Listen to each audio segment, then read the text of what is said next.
నమస్కారం వార్తలకి స్వాగతం ఈనాటి వార్తా విశేషాలు తెలుగు ప్రజలకు సీఎం చంద్రబాబు నాయుడు వైకుంఠ ఏకాదశి శుభాకాంక్షలు తెలిపారు తన ఎక్స్ ఖాతా ద్వారా ఆయన ఈ శుభాకాంక్షలు తెలిపారు వైకుంఠ ఏకాదశి పర్వదినాన్ని తెలుగువారు భక్తి ప్రపత్తులతో జరుపుకుంటారు ఈ సందర్భంగా తెలుగు ప్రజలకు సీఎం చంద్రబాబు నాయుడు శుభాకాంక్షలు తెలిపారు శ్రీ మహావిష్ణువులకు అత్యంత ప్రీతిపాత్రమైన వైకుంఠ ఏకాదశి పర్వదినం సందర్భంగా తెలుగు ప్రజలకు సీఎం చంద్రబాబు శుభాకాంక్షలు తెలిపారు పవిత్రమైన ఈ పండుగ సందర్భంగా అందరికీ మంచి జరగాలని ప్రార్థిస్తూ శుభాకాంక్షలు తెలిపారు కోనసీమలోని కొబ్బరి రైతులకు ఇచ్చిన మాటను నిలబెట్టుకుని 20.77 కోట్ల అంచనా వ్యయంతో శంకర గుప్తం డ్రైన్ సమస్యని పరిష్కరించేందుకు చర్యలు ప్రారంభించామని డిప్యూటీ సీఎం పవన్ కళ్యాణ్ తెలిపారు ప్రత్యేకంగా రాజోలు పర్యటనలో 45 రోజుల్లో సమస్యను పూర్తి చేయాలని హామీ ఇచ్చినప్పటికీ 35 రోజుల్లోపే ఈ డ్రైన్ సమస్యకు ఈ ప్రభుత్వం పరిష్కారం చూపిందని వెల్లడించారు కోనసీమ జిల్లా అభివృద్ధి కార్యక్రమాల్లో మరొక కీలక అడుగు పడింది జిల్లా పరిధిలోని శంకర గుప్తం మేజర్ డ్రైన్ ఆధునీకరణ పనులకి డిప్యూటీ సీఎం పవన్ కళ్యాణ్ శంకుస్థాపన చేయడం జరిగింది ఈ కార్యక్రమంలో ఆయన మంగళగిరి క్యాంపు కార్యాలయం నుంచి వర్చువల్ గా పాల్గొన్నారు ఈ కార్యక్రమానికి జల వనరుల శాఖ మంత్రి నిమ్మల రామానాయుడు రాజుల ఎమ్మెల్యే దేవ వరప్రసాద్ కోనసీమ జిల్లా కలెక్టర్ జల వనరుల శాఖ అధికారులు ఇతర అధికారులు హాజరయ్యారు ఈ సందర్భంగా పవన్ కళ్యాణ్ మాట్లాడారు కోనసీమలోని కొబ్బరి రైతులకు ఇచ్చిన మాటను నిలబెట్టుకుని 20.77 కోట్ల అంచనా వ్యయంతో శంకరగుప్తం డ్రైన్ సమస్యని పరిష్కరించేందుకు చర్యలు తీసుకున్నట్లు తెలిపారు ప్రత్యేకంగా రాజోలు పర్యటనలో 45 రోజుల్లో సమస్యను పూర్తి చేయాలని హామీ ఇచ్చినప్పటికీ 35 రోజుల్లోపే ఈ డ్రైన్ సమస్యకు ప్రభుత్వం పరిష్కారం చూపిందని తెలియజేశారు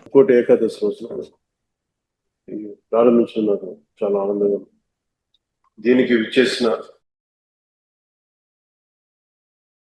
గౌరవ జలవనరుల శాఖ మంత్రి వర్యులు శ్రీ నిమ్మల రామానాయుడు గారికి, గౌరవ శాసనసభ్యులు వరప్రసాద్ గారికి, కలెక్టర్ జిల్లా magistrate doctor BR Ambedkar Konaseema జిల్లా మహేష్ కుమార్ గారికి, జలవనరుల శాఖ ముఖ్య కార్యదర్శి శ్రీ సాయి ప్రసాద్ గారికి, పంచాయతీరాజ్ గ్రామీణాభివృద్ధి శాఖ కమిషనర్ శ్రీ కృష్ణతేజ గారికి, జలవనరుల విభాగం ఇంజనీరింగ్ చీఫ్ శ్రీ నరసింహమూర్తి గారికి, chief engineer Godavari delta system Shri Seshababu గారికి నా హృదయపూర్వక నమస్కారం. ఇది సుబ్రహ్మణ్య షష్ఠి రోజున ఈ సమస్య ఆ రోజు నేను వచ్చాను. రైతు సోదరులు చెప్పినట్టుగా ఇది ముక్కోటి ఏకాదశికి ప్రారంభం చాలా చాలా ఆనందం. ఇది జరగడానికి మనం అనుకున్నప్పుడు అన్ని జరగాలంటే కుదరవు, కానీ ప్రత్యేకించి మీది 2 దశాబ్దాల ఆవేదన. ఇది దాదాపు 1,00,000 చెట్లు కూలిపోయాయి. ఈ తలలు వాళ్ళు చేసిన చెట్లు మన కేశవదాస్ పాలన చూసినప్పుడు మనం వచ్చినప్పుడు కోనసీమని కొబ్బరి తోట లేకుండా ఊహించాం. అలాంటి కోనసీమలో తలలేని మొండెంలాగా ఆ రోజు కనిపిస్తే చాలా బాధ అనిపించింది. వెంటనే మంగళగిరి వచ్చి గౌరవ ముఖ్యమంత్రి గారికి తెలియజేసి వారికి 2 దశాబ్దాలు ఉన్న సమస్యను విన్నవించిన వెంటనే వారు కనీసం 45 రూపాయల్లో ఏదో ఒక కన్స్ట్రక్టివ్ ఒక యాక్షన్ ప్లాన్ తీసుకోవాలి సార్ అని ఆయనకి రిక్వెస్ట్ చేస్తే ఆయన 45 రోజులు కాదని చెప్పి దాదాపు 34 రోజులు 35 రోజుల లోపే ఆయన మనకు కావాల్సిన 20,77,00,000తోటి ఈ రోజున ఈ డ్రెడ్జింగ్ పనులు ప్రారంభించడం, 8 కిలోమీటర్ల వరకు పూడిక తీయడం, 14.5 కిలోమీటర్లు గట్ల నిర్మాణం చేపట్టబోతున్నాం. దీనికి అలాగే శంకరగుప్తం డ్రైన్ లో దాదాపు 600 ఎకరాలు ఉంది, కాదు 250 ఎకరాలు అన్యాక్రాంతం జరిగింది. అది మొన్న మీ దృష్టిలో కూడా నేను అది అడిగాను. దాన్ని కూడా కలెక్టర్ గారు ఒకసారి దృష్టిలో పెట్టుకోవాలి. ఈ రోజున మనం ఇంత ఆనందంగా ఇంత సమర్థవంతంగా చేయగలుగుతున్నాం అంటే దీనికి ముందుగా మనం కృతజ్ఞతలు తెలుపుకోవాల్సింది గౌరవ ముఖ్యమంత్రి శ్రీ నారా చంద్రబాబు నాయుడు గారికి. మనస్ఫూర్తిగా రైతాంగం తరపున, కోనసీమ రైతాంగం తరపున, మనందరి తరపున వారికి నా హృదయపూర్వక ధన్యవాదాలు, హృదయపూర్వక నమస్కారం. ఎందుకంటే ఆయనకున్న ప్రయారిటీస్ లో ఒక సమస్య ఎక్కువ కాదు, ఒక సమస్య తక్కువ కాదు. కానీ ఇలాంటి పరిస్థితుల్లో సమస్య తీవ్రతను బట్టి అంటే ప్రజల అవసరాలను బట్టి అన్ని కూర్చొని కూటమి ప్రభుత్వం అధికారంలోకి వచ్చిన తర్వాత ముస్లింలకు ఎంతో ప్రోత్సాహం అందిస్తుందని మైనార్టీ వ్యవహారాల శాఖ మంత్రి ఎన్ఎండి ఫరూక్ తెలిపారు. మైనార్టీల పక్షపాతిగా ముఖ్యమంత్రి చంద్రబాబు నాయుడు ముస్లింల అభ్యున్నతికి కృషి చేస్తున్నారని తెలిపారు. రాష్ట్ర ఉర్దూ అకాడమీ ఏర్పాటై 50 సంవత్సరాలైన సందర్భంగా ఏర్పాటు చేసిన స్వర్ణోత్సవ కార్యక్రమం తుమ్మలపల్లి కళాక్షేత్రంలో సోమవారం నిర్వహించడం జరిగింది. ఈ కార్యక్రమానికి ముఖ్య అతిథిగా మైనార్టీ వ్యవహారాల శాఖ మంత్రి ఎన్ఎండి ఫరూక్ హాజరై మాట్లాడారు. ఉర్దూ భాషాభివృద్ధికి ముఖ్యమంత్రి నారా చంద్రబాబు నాయుడు మాత్రమే కృషి చేశారని పేర్కొన్నారు. ఆంధ్రప్రదేశ్ ఉర్దూ అకాడమీ 50 వసంతాల ఉర్దూ సురూర్ ఏ ఉర్దూ మహోత్సవ కార్యక్రమంలో ఆయన ముఖ్య అతిథిగా పాల్గొని ప్రసంగించారు. రాష్ట్రంలో ఉర్దూ భాషను అభివృద్ధి చేయడంలో పునాది మాజీ ముఖ్యమంత్రి స్వర్గీయ ఎన్టీ రామారావు పరిపాలన నుంచే ప్రారంభమైందని తెలియజేశారు. అదేవిధంగా ముఖ్యమంత్రి నారా చంద్రబాబు నాయుడు దేశంలో ఏ రాష్ట్రంలో లేని విధంగా ఉమ్మడి ఆంధ్రప్రదేశ్ లోనే ఉర్దూ విశ్వవిద్యాలయాన్ని హైదరాబాద్ లో ఏర్పాటు చేశారని తెలియజేశారు. ఉర్దూ అకాడమీ చైర్మన్ మహమ్మద్ ఫరూక్ షుబ్లీ మాట్లాడుతూ ఉర్దూ భాషకు మతంతో సంబంధం లేదని చెప్పారు. తనను చైర్మన్ గా నియమించిన ముఖ్యమంత్రి చంద్రబాబుకి సదా రుణపడి ఉంటానని తెలియజేశారు. నమస్కారం. ఇవాళ ఉర్దూ అకాడమీ స్థాపించి 50 సంవత్సరాలు పూర్తయిన సందర్భంగా ఆంధ్రప్రదేశ్ ఉర్దూ అకాడమీ చైర్మన్ గా షుబ్లీ గారిని నియమించి గౌరవ ముఖ్యమంత్రి నారా చంద్రబాబు నాయుడు గారు ఒకటే కోరుకుంటారు, అన్ని మాతృభాషల్లో కూడా బాగా యూసేజ్ పెరగాలని. తెలుగు ఎంతోగా మాట్లాడతామో అదేవిధంగా ఉర్దూ కూడా ప్రమాణంగా ఉండాలని. వాళ్ళ ఉర్దూని ఎవరన్నా ఉర్దూలోకి తీసుకొచ్చిందంటే అది గౌరవ ముఖ్యమంత్రి నారా చంద్రబాబు నాయుడు గారు. దేశంలోనే ఉర్దూ యూనివర్సిటీ ప్రప్రథమంగా చేసిన ఘనత మన గౌరవ ముఖ్యమంత్రి నారా చంద్రబాబు నాయుడు గారిదే. అంతేకాకుండా ఆ రోజు రామారావు గారి సమయంలో ఉర్దూ అకాడమీ బ్రహ్మాండంగా ఆయన వృద్ధిలోకి తీసుకొచ్చారు. మరొకసారి గౌరవ ముఖ్యమంత్రి నారా చంద్రబాబు నాయుడు గారు రాష్ట్రం విడిపోయినాక కర్నూలులో 175 ఎకరాలు ఇచ్చి ఉర్దూ యూనివర్సిటీని స్థాపిస్తే గత ప్రభుత్వం అధికారంలోకి వచ్చి ఒక్క రూపాయి కూడా ఉర్దూ అకాడమీకి ఖర్చు పెట్టని ప్రభుత్వం ఏదన్నా ఉందంటే గత ప్రభుత్వం. మళ్ళీ మేము అధికారంలోకి ఒక బాధ్యతగా భావిస్తున్నాం. ఎందుకంటే 50 సంవత్సరాల గోల్డెన్ జూబ్లీ ఉత్సవాలను నిర్వహించేటటువంటి మహత్తర అవకాశాన్ని నారా చంద్రబాబు నాయుడు గారు నాకు ఇచ్చారు. నారా చంద్రబాబు నాయుడు గారిని మేము ఉర్దూ భాష ప్రేమికులం కాదు, అందరం కూడాను పిలిచేది ఒకటే, అదేమిటంటే మొహసినే ఉర్దూ, అంటే పరోపకారి. ఉర్దూ భాషకి యావత్తు భారతదేశంలో ఎవరైనా పరోపకారి ఉన్నారంటే, ఎవరైనా అభివృద్ధి చేశారంటే ఏకైక నాయకుడు నారా చంద్రబాబు నాయుడు గారు అని చెప్పేసి డంకాపదంగా చెప్పగలము. దానికి అనేకమైనటువంటి కారణాలు ఉన్నాయి. ఎంపీ గారు, ఎమ్మెల్యేలు గారు, అదేవిధంగా మన మంత్రి గారు అందరూ కూడాను ఈ విషయాన్ని మీ ముందుది. నేను ఇంకొక అతి ముఖ్యమైనటువంటి అంశాన్ని మీ ముందుకు తీసుకొస్తున్నాను. అదేంటంటే ఉర్దూ భాషకి మతంతో సంబంధం లేదు. మతంతో ఉర్దూ భాషకి ఏ మాత్రం కూడాను సంబంధం లేదు. ఎందుకు నేను ఈ మాట అంటున్నానంటే 19 డిసెంబర్ 1927 అష్ఫాకుల్లా ఖాన్, రామ్ ప్రసాద్ బిస్మిల్ వీళ్ళు ఇద్దరు కూడాను ఉర్దూ భాష కవిత్వంలో ప్రావీణ్యం చెందినటువంటి వాళ్ళు.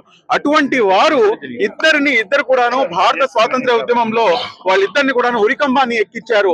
వాళ్ళిద్దరి మధ్యలో ఏర్పడినటువంటి ఏదైతే బంధం ఉందో ఆ బంధం వారిని ఏ బంధం అయితే వాళ్ళని కలిపిందో ఆ బంధమే ఉర్దూ యూనివర్సిటీ దాదాపుగా 5% కూడా జగన్మోహన్ రెడ్డి గారు వచ్చి ఇట్లా ఉండే పిల్లలు అట్టనే కనబడతా ఉండే 134 ఎకరాలు ఇచ్చాం కర్నూలు దగ్గర, ఓరవకల్ దగ్గర. ఇప్పుడు ఓరవకల్ ఇండస్ట్రియల్ హబ్ చేశారు, అక్కడే ఉర్దూ యూనివర్సిటీ శంకుస్థాపన చేశాం. కొంతవరకు మన ప్రభుత్వం ఇప్పుడు కట్టాం. మళ్ళీ 5 సంవత్సరాలు ఆ పోయిన ముఖ్యమంత్రి గారు ఒక తాకురు కూడా తాకలేదని. మరి ఆయన మా మీద ప్రేమ ఉందో లేదో నాకు తెలుసు, కానీ దాని వరకు టచ్ కూడా చేయలే ఆయన. దాంతోపాటు కడపలో ఆయన సొంతం ఒక జిల్లా కడప వాసుడు, పులిమందల కడప జిల్లాలో ఉంది. కడప కేంద్రంలో ఉండే హజౌస్ కూడా ఆయన పాపం తాకూరు కూడా తాకలే. ఎట్లుంటే అట్లా ఉంది. దానికి 10 కోట్లు కావాలంటే అడిగితే మరి 10 కోట్లు ఇవ్వమని చెప్పి ముఖ్యమంత్రి గారు చెప్పారు. మరి ఉర్దూ యూనివర్సిటీ కూడా మేము కంప్లీట్ గా చేసి దాన్ని కూడా ప్రజల ముందుకు తీసుకుపోవాలి. ఎందుకంటే ఉర్దూ భాష డిఎస్సీలో దాదాపుగా మన 8% మైనార్టీ ముస్లింలు ఉంటే 16 దాదాపు 11%, 12% మంది ముస్లిం పిల్లలు ఈరోజు ఎలక్ట్ అయినారు డిఎస్సీలో. గతంలో చంద్రబాబు నాయుడు గారు 97, 98 కూడా 1000 మంది టీచర్లను కాంపోజిట్ స్టేట్ లో 1000 మంది టీచర్లు, ఉర్దూ టీచర్లు ఒకటే రోజు డిఎస్సీ పెట్టి కేవలం ఉర్దూ టీచర్లను పోలీస్ కమిషనర్ వారి కార్యాలయం నందు నగర పోలీస్ కమిషనర్ ఎస్వి రాజశేఖర్ బాబు ఆధ్వర్యంలో వార్షిక నేర సమీక్ష సమావేశం నిర్వహించడం జరిగింది. కార్యక్రమంలో భాగంగా గత సంవత్సరం క్రైమ్ రేటుతో పోలిస్తే అనేక విభాగాలలో క్రైమ్ రేట్ తగ్గిందని చెప్పుకొచ్చారు. ట్రాఫిక్ నియంత్రణలో అనేక మార్పులు తీసుకువచ్చామని వివరించారు. ప్రజల ఫిర్యాదుల కోసం యాప్ ను కూడా అందుబాటులోకి తీసుకువచ్చామని చెప్పారు. నేర నియంత్రణ కోసం పోలీస్ బలగాలు అహర్నిశలు కృషి చేస్తున్నాయని వెల్లడించారు.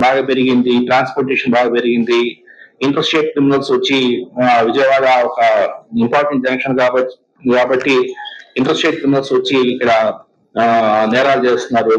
సో ఇటువంటి సందర్భంలో ఎవిడెన్స్ బేస్డ్ పోలీసింగ్ కి మనము ప్రాధాన్యత ఇస్తూ కనీసం ఒక నేరం జరిగితే 5-6 కెమెరాల్లో వాళ్ళ ఎవిడెన్స్ వదలక తప్పని పరిస్థితి మనం క్రియేట్ చేయాలనే ఉద్దేశంతో మనము 10,000 కెమెరాస్ ఎన్టీఆర్ పోలీస్ కమిషనరేట్ లో మనము ఏర్పాటు చేసుకోవడం జరిగింది. అది కూడా it's one of the biggest community policing initiative in the country. నాకు తెలిసి కమ్యూనిటీని ఇన్వాల్వ్ చేస్తూ పబ్లిక్ ప్లేసెస్ అంటే మామూలుగా షాపింగ్ కాంప్లెక్స్ లోనో లేదా హోటల్స్ లోనో ఉంటాయి, అలా కాకుండా పబ్లిక్ ప్లేసెస్ లో 10,000 కెమెరాలు పెట్టడంలో పోలీస్ శాఖ కృతకృత్యులైంది. సో దానికి సురక్షా కమిటీ సభ్యులకు, అదేవిధంగా ఎందరో మహానుభావులు, ఎందరో ఫిలాంథ్రఫిస్ట్ ఉన్నారు, వాళ్ళందరికీ కూడా నేను ధన్యవాదాలు తెలియజేస్తున్నాను. సో ఏదైతే సురక్షా ప్రోగ్రామ్ స్టార్ట్ అయిందో దాని తర్వాత ప్రతి గ్రామంలో ప్రతి టెంపుల్లో ఉండాలని. న్యూ ఇయర్ ని నగర ప్రజలు ఆనందోత్సవాలతో జరుపుకోవాలని డిసెంబర్ 31వ తేదీన విజయవాడ నగరంలోని ఫ్లైఓవర్స్ అన్ని మూసివేస్తున్నట్లు city police commissioner S V Rajasekhar Babu తెలిపారు. మద్యం సేవించి వాహనాలు నడపరాదని, ట్రాఫిక్ నిబంధనలు అతిక్రమిస్తే కఠిన చర్యలు తప్పవని ఆయన హెచ్చరించారు.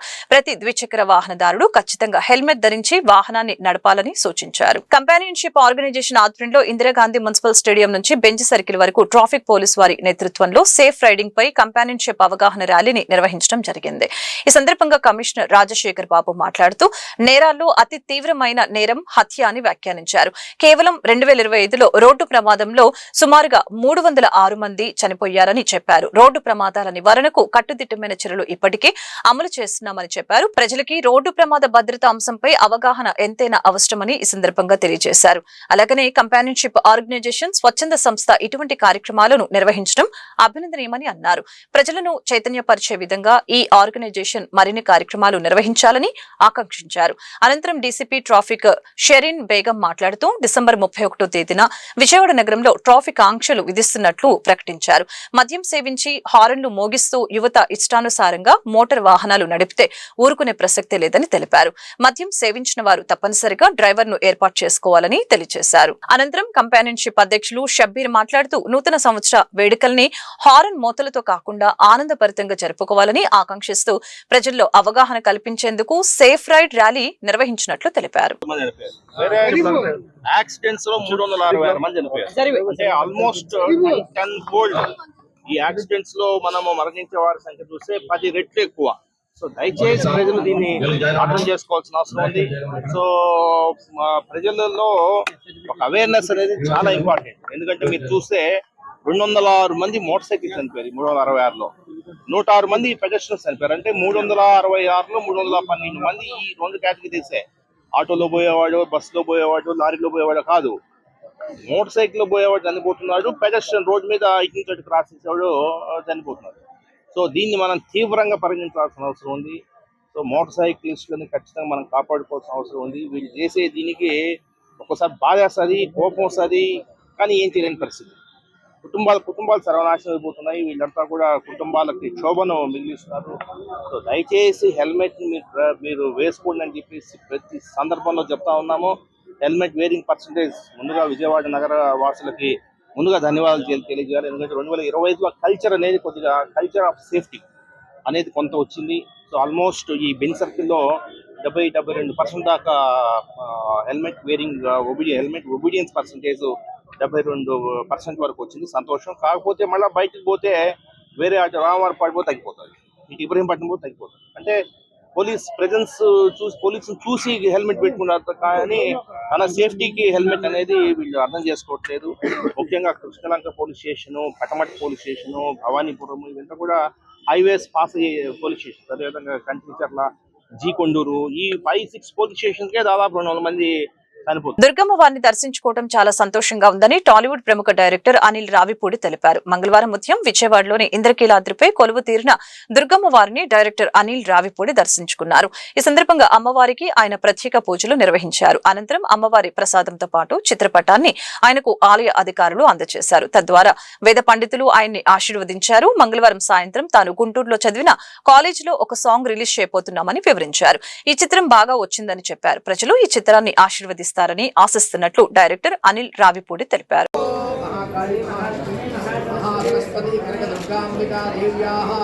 ప్రసాదేన వైకుంఠ ఏకాదశి మహాపర్వణి పుణ్యకాలే పరదేవతానుగ్రహ సిద్ధిరస్తు, యజమానస్య మనస్సంకల్ప సిద్ధిరస్తు, సమస్త కార్య దిగ్విజయమస్తు, మనోభీష్ట ఫల సిద్ధిరస్తు.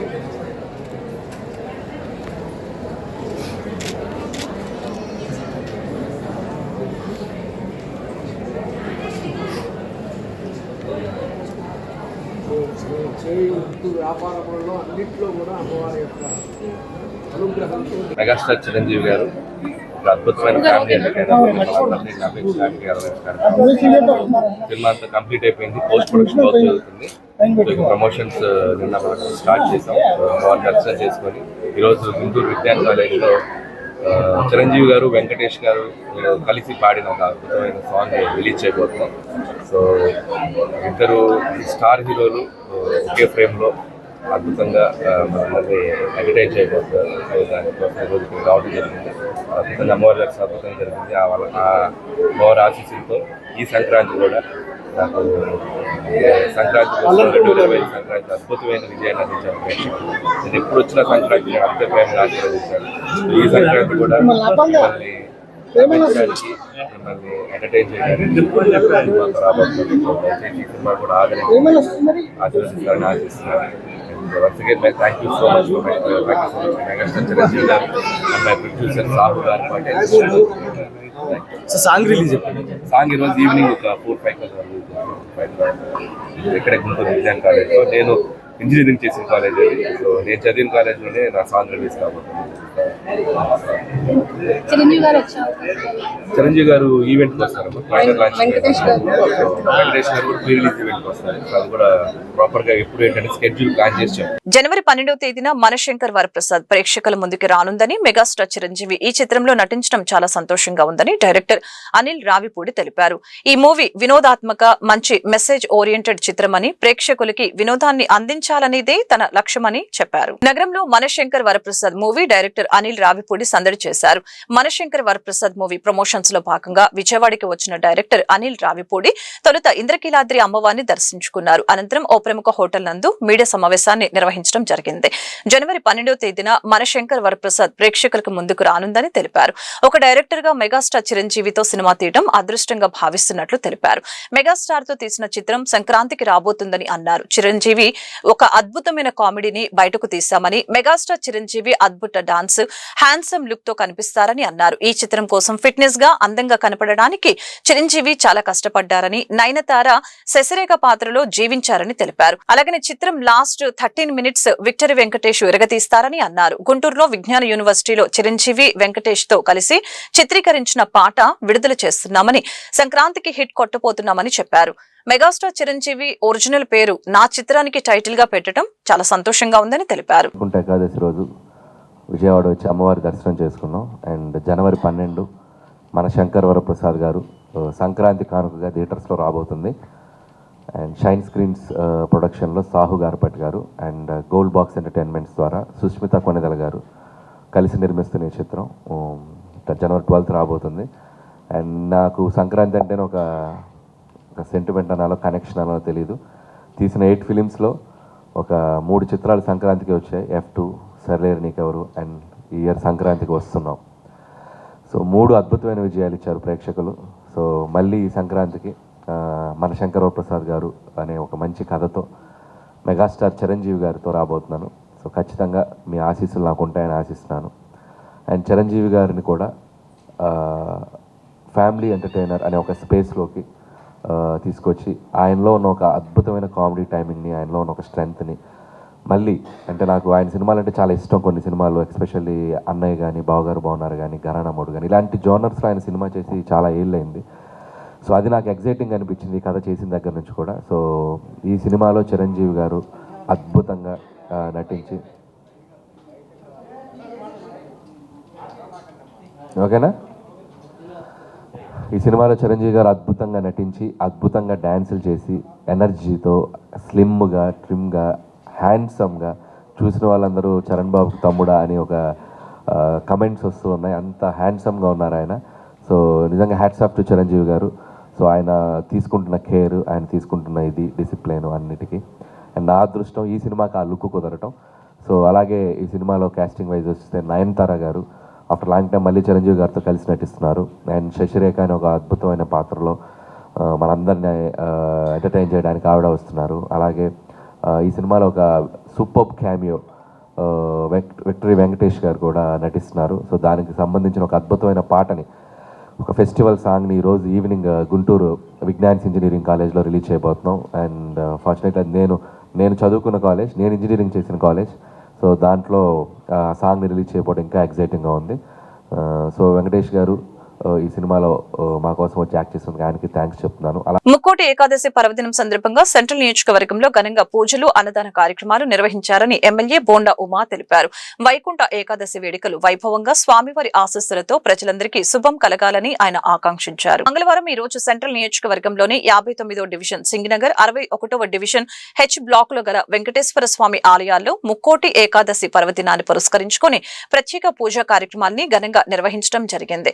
ఈ సందర్భంగా బోండా ఉమా మాట్లాడుతూ ముక్కోటి ఏకాదశి పరమ పవిత్రమైన పర్వదినమని, ఈ రోజు కోసం హిందూ భక్తులు ఎంతో భక్తి శ్రద్ధలతో ఎదురు చూస్తారని అన్నారు. అలాగే భక్తులకు ఎలాంటి అసౌకర్యం కలగకుండా ప్రభుత్వం అన్ని ఆలయాల వద్ద పటిష్టమైన బందోబస్తు, క్రమబద్దమైన క్యూ లైన్లు, త్రాగునీరు, వైద్య సదుపాయాలు వంటి అన్ని ఏర్పాట్లను పక్కాగా చేసిందని, దాదాపు 20 లక్షల మందికి పైగా భక్తులు దర్శనం చేసుకునేలాగా సమర్థవంతమైన నిర్వహణ చేపట్టడం అభినందనీయమని తెలిపారు.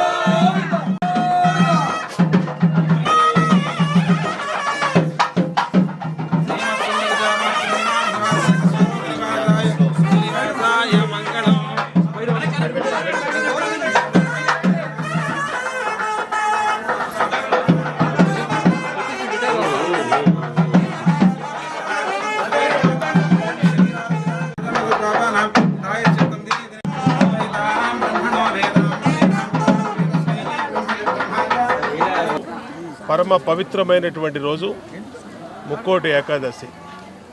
హిందువులందరూ కూడా ఈ రోజు కోసం ఎదురు చూస్తూ ఉంటాం. ఈరోజు విష్ణు ఆలయాలన్నీ కూడా రద్దీగా చాలా పరమ పవిత్ర భావంతో ఉదయం 12 గంటల నుంచి కూడా మరి అందరూ కూడా వెంకటేశ్వర స్వామివారి దర్శనం కోసం వేచి ఉండి దర్శనం చేసుకోవడం, అభిషేకాలు నిర్వహించడం, పూజలు నిర్వహించడం జరుగుతూ ఉంది. ఈ ప్రభుత్వం కూడా అన్ని ఆలయాల దగ్గర కూడా పటిష్టమైనటువంటి బందోబస్తును ఏర్పాటు చేసి ఎక్కడా కూడా ఇబ్బందులు కలగకుండా భక్తులకి, ప్రజలకి అన్ని ఏర్పాట్లు కూడా చేశాం. ఇవాళ కలియుగ వైకుంఠమైనటువంటి తిరుమలలో ఈ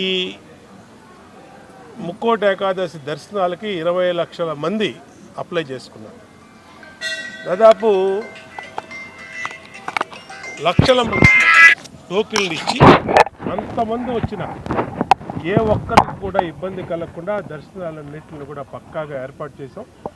ఇవాళ నిన్న సాయంత్రం నుంచి రాత్రి నుంచి బ్రహ్మాండంగా దర్శనాలు జరుగుతున్నాయి. అంటే వీధి కుక్కలకు ఏర్పాటు చేసిన ఆహార ప్రదేశం నిర్వహణకు జంతు ప్రేమికులు సహకారం అవసరమని విజయవాడ నగరపాలక సంస్థ chief medical health officer doctor K Arjun Rao తెలిపారు. వీధి కుక్కలకు ఆహారం పెట్టు ప్రదేశంలో ఏవైనా మార్పులు కావాలన్నా వారి సూచనలు ఖచ్చితంగా పరిగణలోకి తీసుకుంటామని తెలిపారు. విజయవాడ నగరపాలక సంస్థ కమిషనర్ ధ్యానచంద్ర ఆదేశాల మేరకు ప్రధాన కార్యాలయంలో నూతన భవనంలోని సమావేశపు హాల్లో chief medical health officer doctor K Arjun Rao జంతు ప్రేమికులతో సమావేశాన్ని నిర్వహించడం జరిగింది. విజయవాడ నగరపాలక సంస్థ పరిధిలో ప్రతి సచివాలయానికి ఒక ప్రదేశాన్ని వీధి కుక్కలకు ఆహారం పెట్టు ప్రదేశముగా గుర్తించి ఏర్పాటు చేశారని అన్నారు. ఈ 286 డాగ్ ఫీడింగ్ జోన్లకు జంతు ప్రేమికులను మ్యాపింగ్ చేస్తున్నామని చెప్పారు. తద్వారా ప్రతి ఫీడింగ్ జోన్ కు జంతు ప్రేమికులు బాధ్యత వహించి ఈ ఫీడింగ్ జోన్లు నిర్వహించాలని తెలియచేయడం జరిగింది. అలాగనే ఈ సమావేశంలో వీధి కుక్కలకు ఆహారం పెట్టే ప్రదేశంలో ఏవైనా మార్పులు కావాలన్నా వారి సూచనలు ఖచ్చితంగా పరిగణలోకి తీసుకుంటామని తెలిపారు. ఈ వార్తలు ఇంతటితో సమాప్తం. మరొక బులెటిన్లో మళ్ళీ కలుద్దాం. నమస్కారం.